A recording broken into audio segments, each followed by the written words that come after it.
Hey guys, how's it going? Welcome to this video. I just want to give you guys a quick tip if you guys have this issue with your car.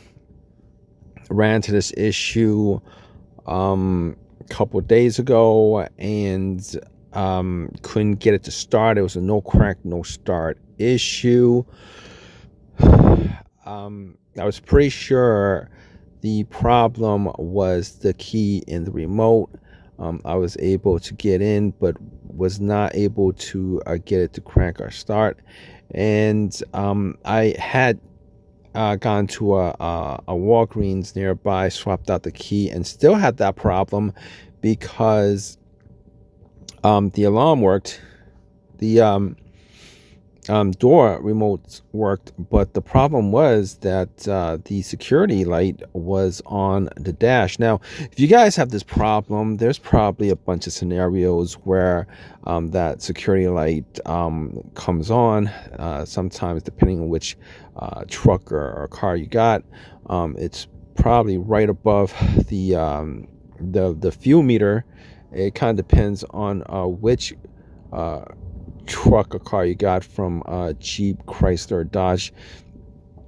But that security light was for the Sentry alarm key fob system, and it'll come on if for whatever reason your computer can't read your key, or maybe it's a glitch in the system that caused the issue. But I have a quick fix for you guys if you guys run into this problem. And essentially what happens is, I'm going to give you the scenario of what happens when this issue occurs. So you get into your vehicle and you try to turn on, nothing happens. You get a no crank, no start. You do get power, and you do get the alarm light come on. And you could try to do it a couple of times and it still will have the same no crank, no start scenario. If you guys run into this situation, what you guys want to do is you guys want to find the IOD fuse. Most of the time it's under the hood, and you guys want to make sure that that fuse is good. All right, first of all. Second of all, you guys want to reset the system. You guys can actually reset the system by pulling the fuse. All you gotta do is pull the fuse for 30 seconds. All right, and that pretty much essentially resets the alarm system, particularly if it's not caused by anything as far as a malfunction in the alarm system.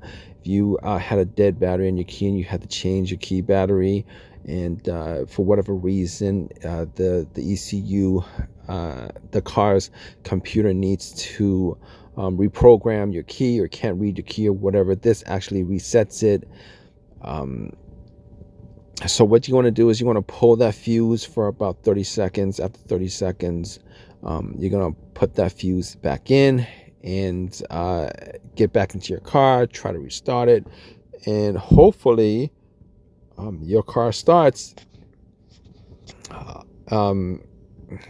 But if it doesn't, probably should pull it for like maybe a minute, and hopefully that's the cause of your issue, and it gets you out of whatever issue you have as far as no crank, no start problem. Anyway, if you have your own personal experiences with this, definitely leave a comment in the comment section. Please subscribe, please give me a thumbs up, all that good stuff. All right guys, take care.